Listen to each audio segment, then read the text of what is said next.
Hello and welcome to episode 14 of FPL Journey to 10K. We're a pod and video series with a pretty simple concept, right? Let's let's chat FPL and work our damn hardest to get to that summit of the top 10K. Normally I'm joined with my co-host Dave, but he is sunning himself in Cyprus this week, so you've just got me, so a little bit of a different format. But hey, we said we're going to give this a go every single game week. So yeah, we'll give it a go. So game week 10 reflections.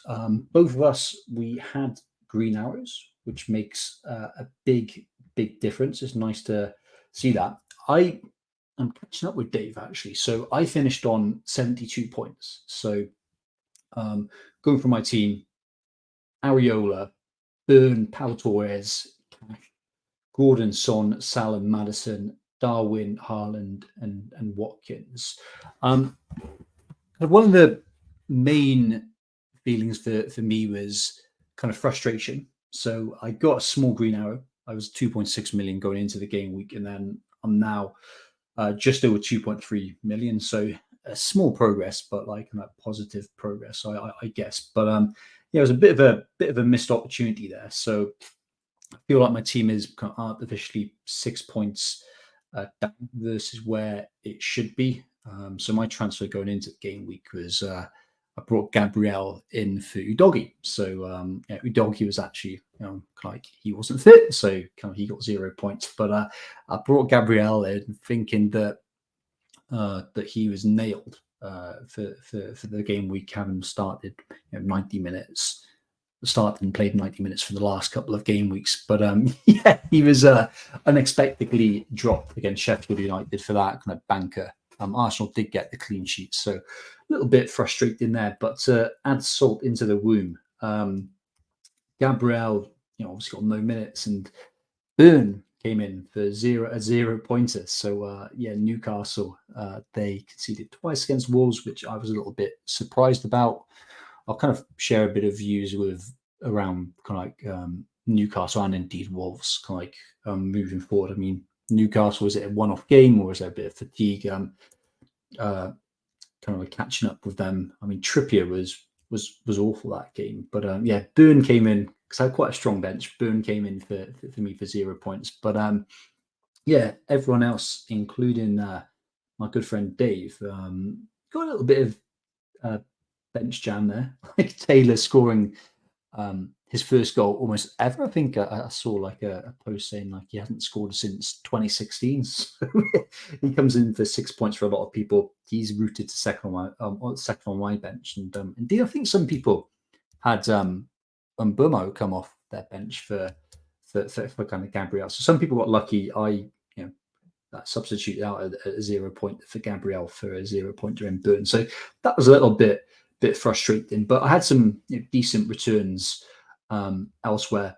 Son, Salah, Madison getting attacking returns, and up front, Haaland kind of returned for the first time in a couple of weeks, which was nice. A good reminder of like his abilities. And yeah, Darwin was a highlight. I kind of made that bet in game week 8 wildcard that Darwin would start playing kind of regularly. And the 3 game weeks I've had, he's had an attacking return at least, which is good. So he's kind of returned and yeah, he got a goal and assist. I mean, I was a bit disappointed that he came out of that game with just the one bonus, but he got kind of 10 points.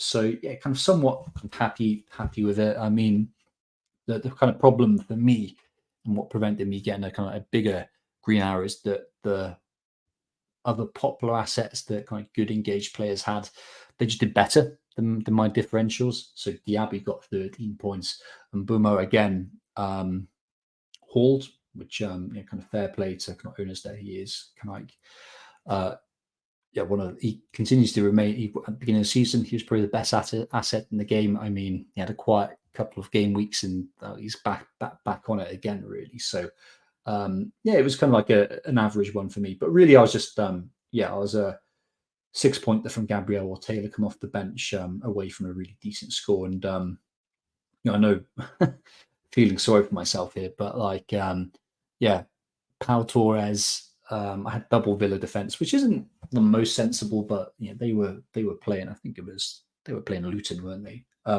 You know, they hadn't conceded a single shot on target when Martinez conceded his own goal. So I was close. I was close to kind of a double Villa kind of clean sheet, but they aren't the best defense, so I can't really kind of bank on that. So 72 points. It's a green arrow, and I'm closing the gap to Dave. I'm not too far off him now, so I'm hoping in a couple of weeks I'll be catching up with him. But yeah, Dave had 68 points. I mean, somewhat similar kind of team. He had Areola, Burn, Son, Salah, Watkins, Haaland. That was same as me. I mean, in defence, he had Pedro Porro for a 2-pointer, so a bit unfortunate there. But hey ho. As I mentioned, he had Gabriel, but kind of Taylor came in for 6 points. So yeah, he got that kind of like the fortunate bench points there. Saka, obviously, he made the move, taking out Madison, I believe, to kind of bring in Saka. So they kind of matched each other. I think Saka was relatively fortunate in that kind of a game. I mean, kind of right call in that Arsenal dominated Sheffield United and of course won 5-0. But I think Saka's expected goal involvement was less than 0.2, right? So kind of like quite anonymous in the game, and his assist was somewhat fortunate. I know, based on the rules of FPL assists, it was an assist, but it was somewhat fortunate. So unlucky or lucky, depending on how you kind of look at it. But I mean, fortunate thing, he didn't captain kind of Saka. He went kind of Salah like myself, and then up front I had Darwin for his 10-pointer, his kind of 2 returns, and Dave had Solanke. So that was the difference. So I mean, kind of decent week for both of us. I mean, Dave was closer for the infamous grey arrow. He just about squeezed the green with his 68 points. So yeah, things are looking good, I think. It's hard to be overly positive when your game week ranks are 3.4 million for me and 4.8 million for Dave. But we're kind of like those little incremental gains. So kind of like got to be happy anytime you have a green arrow. Game week 10 observations for me, couple of interesting trends and whatnot. So first point I put there is the power of penalty takers, and I mean, it goes without saying, but I kind of put a great emphasis. I've kind of contradicted myself a little bit because I don't have too many nailed penalty takers in my team, but wherever possible, when good teams are good fixtures and the players nailed and they got pens, they're great picks. And we can see this season, last week and previous weeks, the real power that penalty takers have. There's been a lot of penalties this season so far. I don't know whether that's how that stacks. It feels like there's been a lot anyway. I don't know how it stacks up compared to previous seasons, but it makes a difference. So this week it was Haaland, right? He got a penalty. Without that, his return would be a lot less, right? Of course, he scores kind of one less goal. He might not be on kind of bonus points then, and it shifts the kind of whole kind of perception of whether no Haaland is kind of working. However, in previous weeks, actually, although we know that Salah's kind of hauled, but penalties have been a big part of that. So he had 2 penalties in 2 game weeks, right? Previously, Mbeumo was looking amazing because he had those 2 early season penalties, right? And Palmer's become a hot prospect because of the penalties as well. So they're really influential, and get penalty takers in your team. It's always such a kind of solid tactic. And when you look at the models, when you look at what Fix recommends or FPL review recommends or transfer algorithm kind of recommends, sometimes there's these weird players that they're really highly ranked, and the models encourage you to bring them into your team. And you're thinking, why is this player so highly rated? And more often than not, it's just that emphasis on kind of penalty takers that's put in. So the likes of Gibbs White, they're always really high.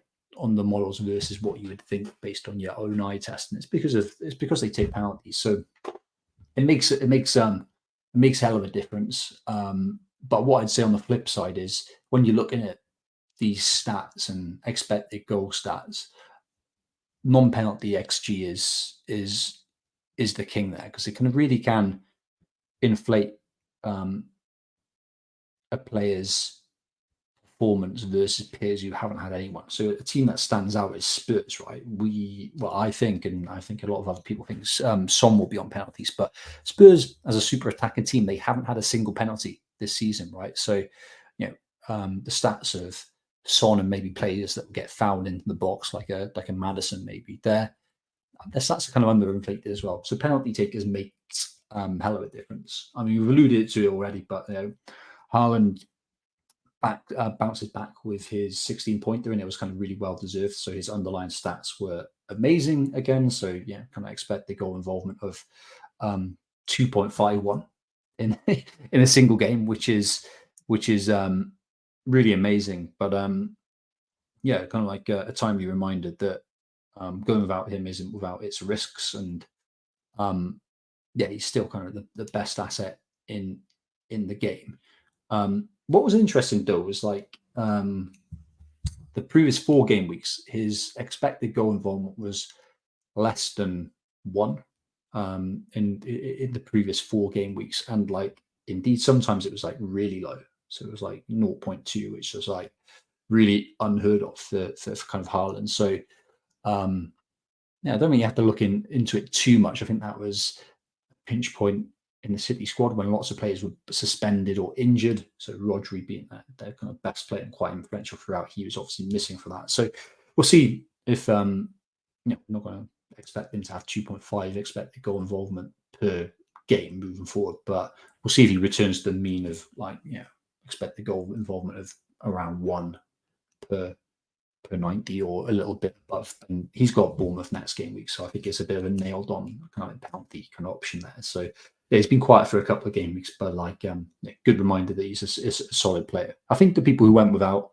Haaland at the moment, they're still in game week 8. They're still probably outperforming those people with Haaland, but we'll see how it changes really. So it's kind of like nice that that he's for owners that he's kind of now scored. I think the last couple of game weeks have really emphasised that having those players that will stay on the pitch for the whole game. Again, that's like an advantage that you can have over other players, right? It's just kind of really like emphasising that X minutes element of the game. So I bring that to life. 2 really popular, really great players, kind of anonymous this game week, but came out with decent hauls, right? So I'm talking about Salah. So he kind of scored like this happened the last couple of game weeks with kind of Salah, and he's like that guy you will always, other than like exceptions, you will always play kind of near enough like 4 minutes. And we can see at the end of games, like teams can chase, right? They can chase and they can get kind of sloppy and whatnot. And Salah had that goal this game week, and last kind of like 2 he's had like similar examples. Like late in the game, he's scored when defense is getting sloppy, the opposition is going like super attacking. So yeah, it does. The game state does really open these opportunities, and the same goes for Mbumo. So like that breakaway where as a non-owner, it was like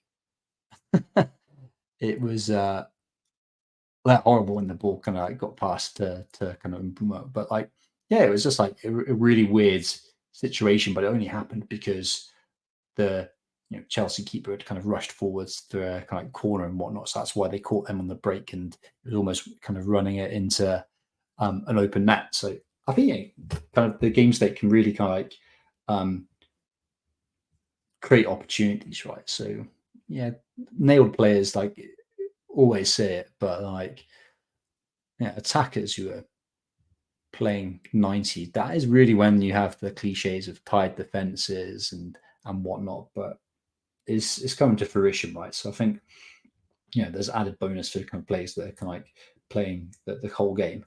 I'll be a little bit bitter. Like this next one is bench jam and implications for hits, right? But it's great when it happens. It's kind of like it's one of the greatest feelings in FPL where you get just like random points off your bench. So yeah, I kind of mentioned before, a lot of people got fortunate that Taylor came on for 6 points, first time he's like ever scored. It comes on for kind of like Gabriel and other people, which I think was a crazy decision. Why you would ever bench Mbumo for like a defender, I don't know, but like some people had benched Mbumo and he came on for kind of Gabriel when a few people were playing four at the back. So yeah, it was one of those game weeks where when you get that, embrace it, enjoy it, um, lap it all up. It's a great feeling. I was unfortunate myself, so I didn't get the benefit of bench jam. But I guess there's a bit of implication for hits it because I'm pretty averse to taking hits myself.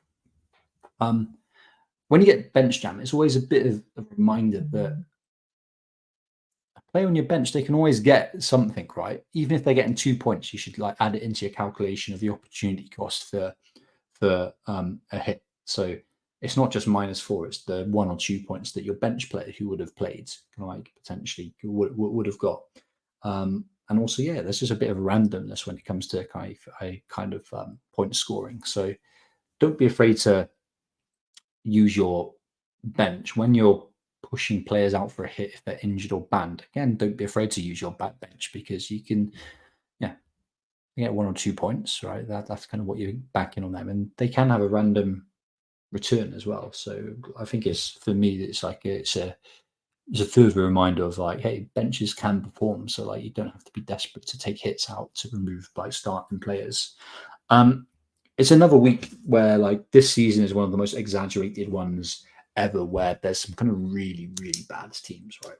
Um, I can't really think of a previous example of teams that were this bad, other than like Norwich a couple of years ago. But I think there's clearly four really bad teams in the league from a defensive point of view, right? So they're obviously Sheffield United, like lost 5-0 to Arsenal. Luton are a bad team, like kind of like they kind of like got a bit of a hammering from from Villa. Bournemouth have gone into that kind of category as well after the manager change, which is a real shame because I think they, back in the last season, they looked like a solid team, but like I think we've got to reassess them. They're not like a solid mid-table team. They are kind of really weak and really weak, leaky at the back, and yeah, of course, Burnley as well. So target these guys, and like yeah, Dave and I every week will be picking our differentials, and I think quite a solid tactic will be like, who's playing Sheffield United, who's playing Luton, and we'll just go for them. So we know this, but it's just like a further statement that wow, these teams are by far the worst in the league, and by far the worst that we've seen in quite some time. I think it's fair to say that. I think the gap from those four to um, like a Nottingham Forest, a Wolves, a Fulham, there's quite a gap, right? These teams are by far the worst. So when there's those runs where a team is playing several of these in quick succession, you've got to target those players. Like that's where the halts are. And I think when you look at some players that have scored well over the season but been really streaky, like Sterling being a really good example, his hauls have been in those really easy fixtures, right? So like you can do really this obvious stuff, but you can do really well targeting those fixtures. A couple of game weeks in now, so 3 game weeks in post the wild card that I played and Dave played. I can't talk on behalf of Dave, but for me, I've moved up from about 5 million, I think, which was like obviously an all rank. There was some bad play involved there, but like also a lot of like luck. So bad luck, should I say there? So I think that was me going hard on Chelsea, going hard on United, and missing a few kind of hauls elsewhere. So I've gone up 2.5, 2.7 million places in those 3 game weeks, which is pretty cool. I've seen other people do better, but like I think on reflection, that wild card was the right decision. Do I have any regrets of what I kind of do? I have any regrets not delaying the wild card, or any regrets on wild card? I don't really think I had an option not to delay it just because the way that prices were going. I don't really chase price rises, but my team had a terrible, terrible value. It was like 99.2 at the point I triggered that wild card, and a lot of the interesting players were rising in price. So I'm happy that I caught a lot of the price rises. I really need Salah in my team, and I don't regret. Of course, I don't regret getting Salah, who's kind of like had really good scores the last couple of game weeks. So happy that. I kind of knew it as soon as I was playing around with my wildcard team. I lost value on him. Moving, easy to say with hindsight, right? But moving Mbumo out my team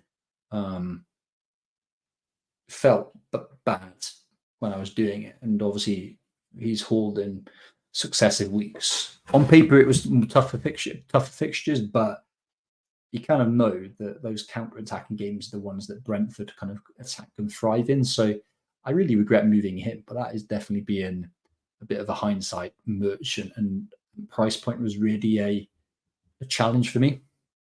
I could have gone down a route where I didn't have a Maddison in my team, for example. I would have gone maybe Mbumo and then like an Eze type of player, but Eze got injured, so it's kind of tough. Tough that I couldn't fit Mbumo in, but so that like he's the one that got away. And I guess the difficulty there is a lot of the popular options I could have gone for that have scored well. It really would have meant me dropping one of Watkins and Darwin, and I can't really say picking either of them as being a mistake, right? Watkins was super unlucky this game week, but he's kind of like scored in the previous. He's kind of had a return in the previous kind of 2 game weeks, and he could have got a massive haul this game week. And then Darwin has returned in every week that he's played, so it's kind of one of those things where you can't own them all. But I guess Mbumo has been a bit of a reflection, but like overall, like it's not been as much of a jump as some players have made, but like I'm kind of climbing up the ranks, right? And without that wild card, I've been pretty dire straits. So I'm doing okay. Not overly happy with the team in a few structural decisions, but generally okay. A few little things around the edges, I would have been in a better position. So keeping Turner and playing him, I still think I haven't had a keeper return like clean sheet this year, which is kind of like mad, which says it all. But like, if I had Turner, I could have got game week 8 a 6-pointer where I would have started him. So get him Strakostka with the hope that he would start for Brentford.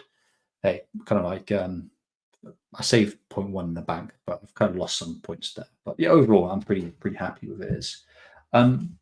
Questions for me, like probably unsurprisingly, because of like how, as you can tell, how much lack of preparation I've got here. Didn't really go out, so like I was kind of like just messaging Dave, hey, did you ask anyone questions? He's like, no, I'm this off. I'm on holiday, so there's just the one. So I think it's a kind of an interesting one because it's got some applications for my team. So this is from High Five Water Slide. So thank you for this question. I don't know whether this was like on YouTube or X, formerly known as Twitter, as like newspapers have to call it. But which of these 4 would you play this week? Burn, Dean, Trippier, Porro, and Tsimikas. So I'll do 2 things. I'll view whether like there's 5 players there. So I'll form a view of like if you want to bench one, who you would bench, and then who if you want to play a 3, like the 3 at the back, the usual position, who are the 2 you'd bench. So I would be playing. I think it's quite an easy one, to be honest. If you're benching 2, you'd bench Burn and Porro. Just because Dean, Trippier, Tsimikas, they've all got their attacking threat.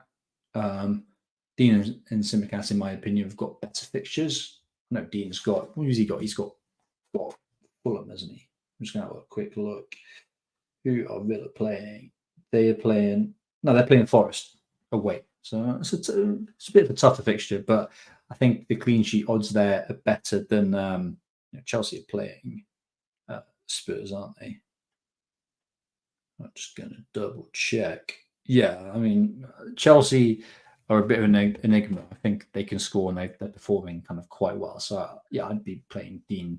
Trippier's Trippier, right? You can always get a return. If he gets anything, any assist, if there's a clean sheet or any attacking return, any shape or form, he's going to get a bonus, right? So, yeah, Trippier and then Tsimikas got just the easiest game like against Luton. So I'd play those three. If I was going to play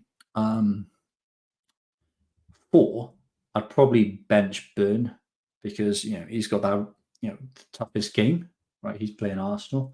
I'll be at home. I get that, but Arsenal are kind of underperforming from an attacking point of view, but I still rate their attack above the teams the other guys are playing. And I think Porro's got a better attacking threat than Burn. I don't know whether that's that backed in stats or not, but that's what I believe, right? So yeah, that's the kind of route I'd play for. And I think it's for me, it's quite clear and quite obvious. Something we kind of started a couple of game weeks ago were our differential picks. So we changed the rules a little bit because we want to go for quite obscure players and whatnot. So we were saying 2 players under 15%, but that felt like too easy. So I don't know if it's a new rule, but Keith and I got the mic this week. It is a new rule, so you can consider it effective as of now.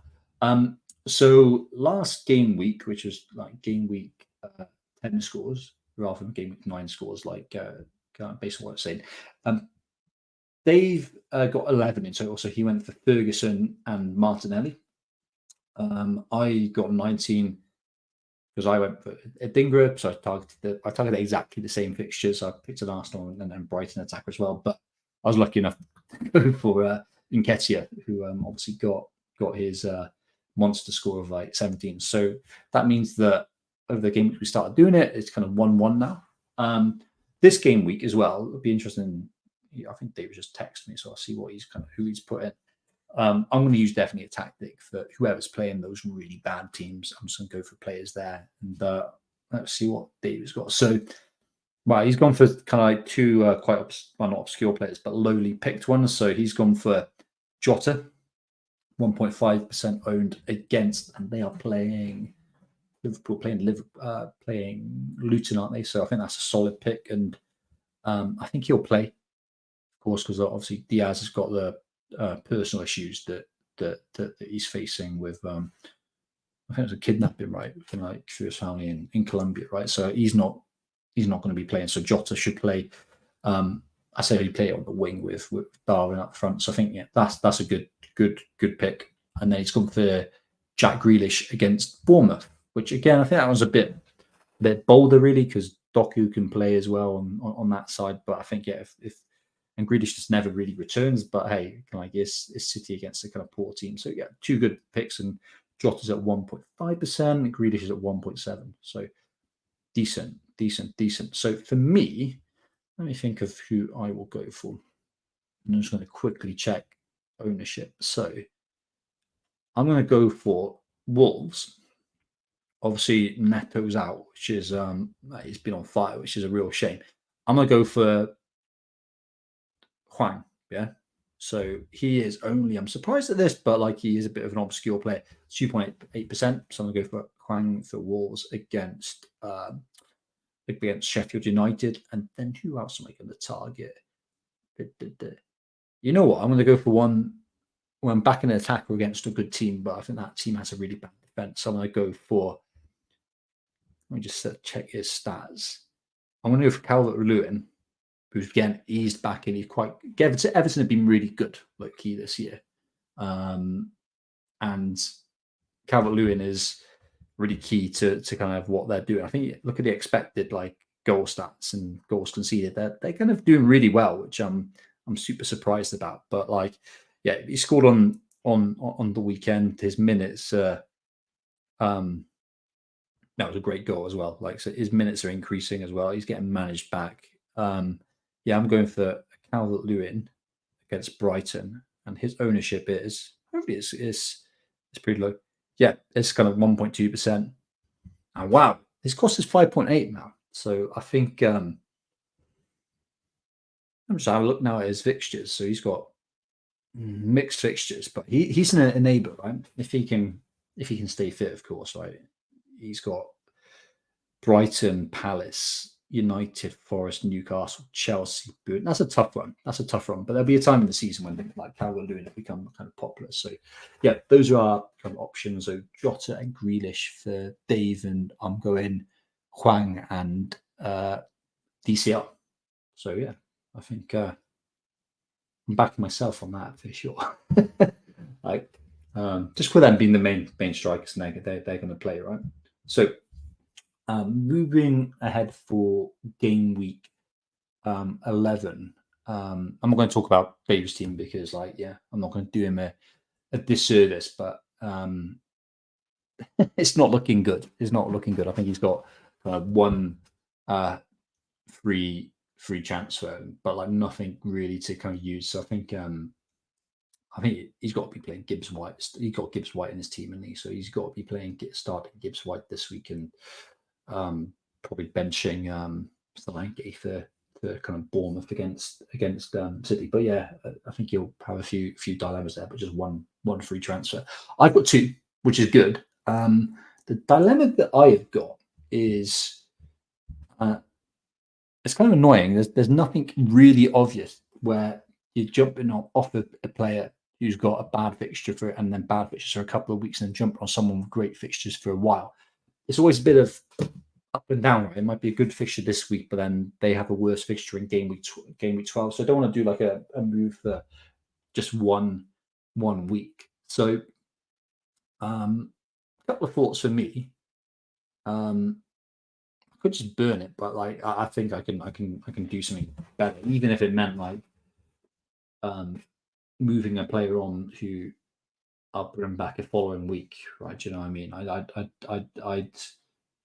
I'd rather move Gabriel out for Tsimikas and then bring Gabriel back rather than like burn a transfer. There's something I can do, right? So top of my list probably. Well, let me do some framing actually. Like probably like if you're looking at my team and you're running it through a model, or you're looking at expected stats and performances and whatnot, Darwin out will be top of the list. I expect. I bet if I put this through a solver, it'd be like, yeah, Darwin out, downgrade him to someone, and then like maybe even to Alvarez, right, for kind of like against Bournemouth to free up a little bit of funds, all kind of bring him right down to a bench fodder striker, and then upgrade someone on my team, upgrade Gordon, upgrade Chucky on my bench, and then bring in someone like Mbeumo. I bet that's what a solver would say, but I can't. Like Darwin is, I'm very confident now. Darwin is gonna play. He looks like, alongside Salah, of course, Liverpool's best player, and it's a super attacking team. He's super involved. Expected goal involvement again last week of over 1, which is amazing. I think he's probably top in most of the charts for that. I can't move him out ahead of Luton away, especially when I'm very confident Diaz isn't going to play and Darwin's the main man up front. Similar to Watkins, I can't really get rid of him for against Forest away. So those two cash cows I've got to keep. So that means it makes it quite tough with how my budget is kind of spread. So I can move it one of my defenders to either Tsimikas, who is of course playing Luton, so that really favourable fixture. But I guess the downside with Tsimikas is like he's got a few tough fixtures coming up. So just to bring that to life, I know they're playing City in game week 13, which will be a bit of a pinch point for me.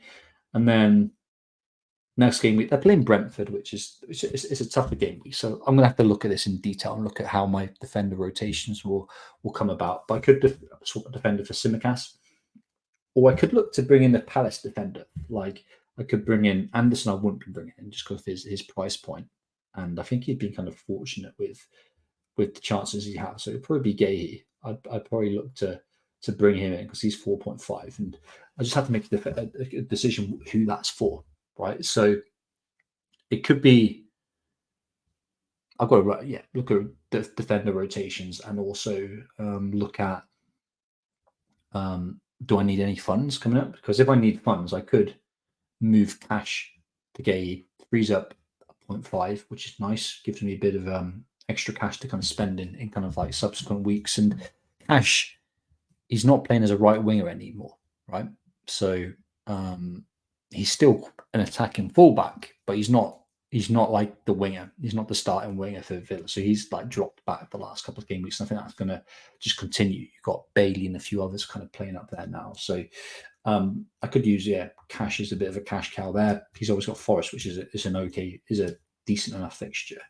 I could move Burn, mixed fixtures for. I'm not going to play Burn this game week, obviously, and I just got a view where the fatigue is kicking in for Newcastle. I guess the problem there is like Burn is a nailed 90-minute man for a very good defense, right? So I don't want to play him against Arsenal, but like he's a useful club. Do you know what I mean? To have him in my bag, really. So like, I could move Cash, Pau Torres, or Burn to Tsimikas or Gay. Like, so not massively exciting, but that's the kind of nature of where we're at. I guess if I brought in someone from Burn, I'd probably bench Taylor from Burnley. He's got Palace at home, so Palace aren't great attacking, but I'm confident Palace are a better team than Burnley, right? So I don't really want to be starting him. Could move out Gabriel, but I kind of like Arsenal. Arsenal defense has been very good, but also I do like him for, I don't know. It's difficult to predict, right? I think he was benched similar as Ødegaard because it was just like international break just beforehand, and maybe he was having a bit of fatigue. I think he played both games for like Brazil, so I'm not going to read into it too much. But we've been there before in this season, right? So I'm going to keep Gabriel. I'm not going to move him out. So yeah, it's kind of one of the three that I'll move to a Palace defender or Tsimikas. I just have to run my defender rotations.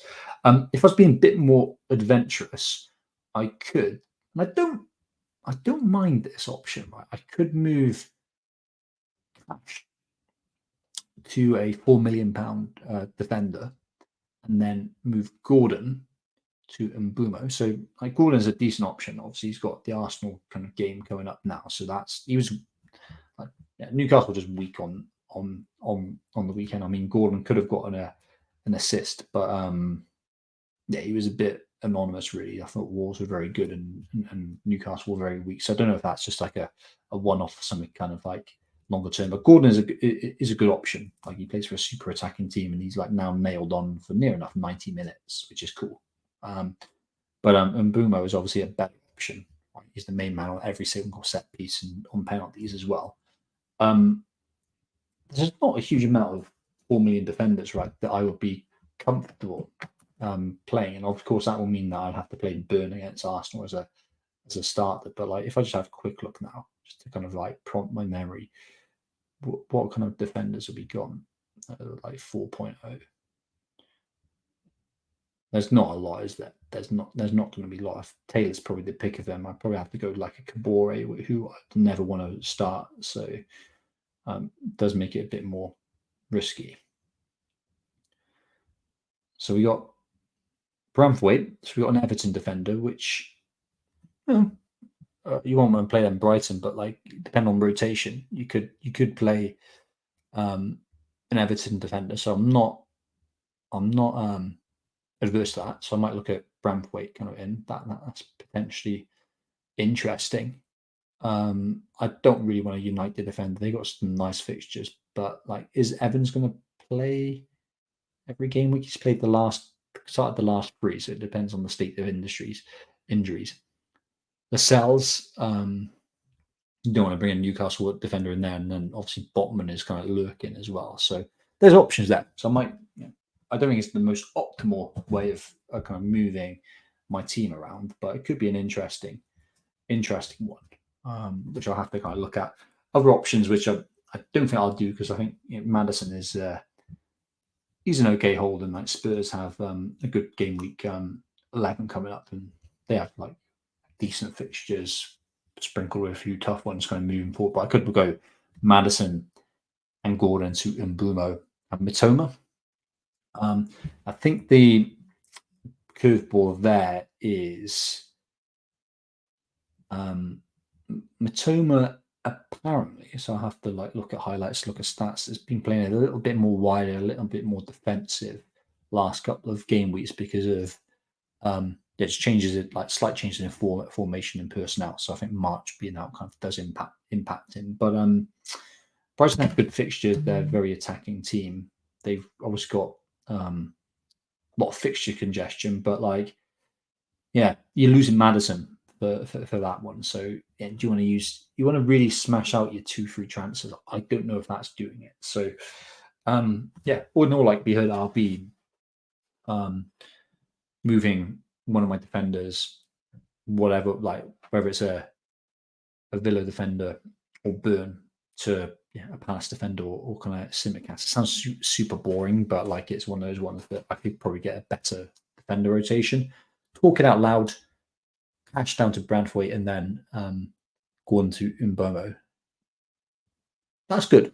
That's good, I think, just because like I've kind of like settled with myself that Ash isn't going to be as attacking as he was previously in the season. And like again, look at this. I'm just like complete lack of prep here. You can tell I rely on Dave a lot. I'm just going to bring out my phone and just look at like Cash's expected goal involvement to see what I'm losing. So yeah, like earlier in the season, it's when it was big, right? So it was like Newcastle 0.74, Everton 0.3, Burnley 1.37. Wow. Liverpool, nothing. Palace in game week 5, 0.72. That's really good. Brighton in game week 7, 0.48. They're kind of really good. But then, like more recently, Luton, a really weak team, 0.32. West Ham, 0.01. Wolves, 0.24. Chelsea recently, 0.07. So he's definitely playing deeper. Like those numbers are still good for a defender, right? And for the season, it's kind of like incredible numbers, but like they are weighted by when he was playing for as a winger. So I've got to get. Am I comfortable that Cash is going to be playing more defensive? If I am, yeah, kind of like it's a potentially nice move to free up some money and like Mbumo. There's obviously like outcome bias here because Mbumo kind of them really good, but yeah, he's a better option than Gordon. I think that's that. You don't have there's no doubt about that. So that could be an interesting move that I could play. So yeah, considering kind of like both those ones, I think other things that I'm thinking in my planning now, and I'm kind of I don't know, I'm kind of like really struggling to make decisive, impactful moves at the moment, just because there's the fixtures for good teams. They're up and down. They're up and down. So like it's kind of hard when you don't have like an obvious decision. But Newcastle, I think they were really, really poor against Wolves.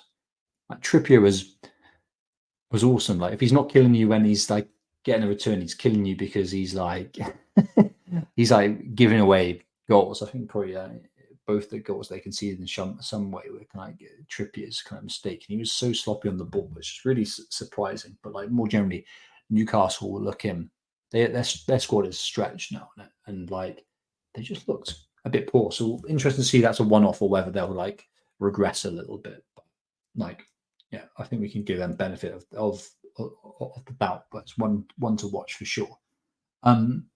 Question myself like whether Darwin is nailed, and I think I'm very comfortable and happy having him in my team. So like, yeah, I can't get him with Diaz's issues and him having returned in 3 game weeks kind of in quick succession and looking like just central to that team, building a great partnership with Salah. Yeah, I think he's good for the next couple, and he might even be a long-term hold, which makes things interesting. So it doesn't mean my funds are really stretched, but I'm happy with Darwin. And then something else I'm thinking about. I'm on triple Villa, as are a lot of people who went there on the game week 8 wild card, and kind of rightly so. I think people being rewarded for that. Diaby kind of got his haul on the weekend, which was kind of good for the guys who had the patience with him. Game week 13 onwards, just like for people on that triple up, it ain't great, right? So Spurs away, Bournemouth away. Obviously, that's an easier fixture, but it's still kind of away fixture. City at home, Arsenal home, Brentford away, Sheffield United home. Okay, you want some players to that. Man United away. Yeah, I kind of like that run. Game week 13 to game week 17-ish. Yeah, that's a tough old run, right? So do I want to be tripled up on Villa, especially with two defenders? I think their attack I'm very comfortable with, and I'm comfortable kind of keeping Watkins. Of course, I'll consider actually around that period. Do I need Watkins? Right. So I could be. I've had 2 free transfers. I could downgrade him and upgrade. Um, yeah, Chucky, my bench fodder, Chelsea midfielder who's kind of injured. Or I could like move him to an Alvarez. I'd be quite comfortable moving him there. But like I'd also be quite happy kind of keeping him. I mean, Villa's actually looking like pretty hot. But their defense is always expected goals conceded is always over 1. It's always like 1.3 or something like that, right? So they're always good for conceding the goal. So do I want double defense there, which was a bit of a cock up on my behalf when I was setting my team up? Probably not. So I'll have to be thinking, what's the exit plan for these guys? I don't want to go in game week 13 with all that Villa. So I'm kind of probably talking myself into maybe, despite them playing Forest, maybe moving one of those boys out. But yeah, kind of like it's a difficult one at the moment. With like there's no real clear route in terms of where there's good fixture trends in my opinion, without kind of harming the rest of my team. So yeah, like it's a interesting one. I think I've got to look at that defender rotation in a little bit more detail, but none of it's massively inspiring or like sexy moves, right? But sometimes that's the nature of the game, is just kind of grinding these things. So yeah, we'll see. But I think there's like it's a decent squad. It's a decent squad. Like the forward line is looking really good. Watkins, Darwin against like Forest and Luton away respectively, and then Haaland captain, of course, for Bournemouth at home. My risk against my team will be Alvarez, of course, but I'm happy to take that risk because yeah, you can't have them all. I'm quite happy with my alternatives, but if he does get a return, he does seem to get a bonus, which is always quite frustrating. So he's a really good pick for people who've got him. But yeah, my attack is looking good. Got Salah in midfield, of course, against Luton away, which should be pretty promising. And then Son and Maddison, like Spurs can score against anyone. Not very happy with Gordon being there, but like got to appreciate his price. And then the defense ain't looking good. I'll be honest, nothing screams out clean sheet there, given that I'm playing Taylor for Burnley against Palace at home, and then Pau Torres and Cash for Villa against Forest away. Ooh, yeah, that's looking like 2-pointers all around in it. So like, might be nice to kind of get that kind of 1 free transfer, move someone around. Like you probably get a better defender in, but yeah, it's an okay team. And like sometimes these are the game weeks that you go in when you're thinking you're a bit underwhelmed, but like you somehow come out with a monster haul. So yeah, we'll see how it goes. So yeah, bit of an interesting one. But yeah, that's it from me. So yeah, thank you for your support and your patience this game week. Obviously, it's just me. Going into next game week, yeah, Dave will be back. He'll be looking bronzed. He'll be in a good mood. He'll be refreshed. Hopefully, he'll be coming off the back of a green arrow. So we'll be back to kind of usual mode next week. But yeah, thank you for joining. Hope you have a lovely evening, kind of great rest of the week, and good luck for the upcoming game week.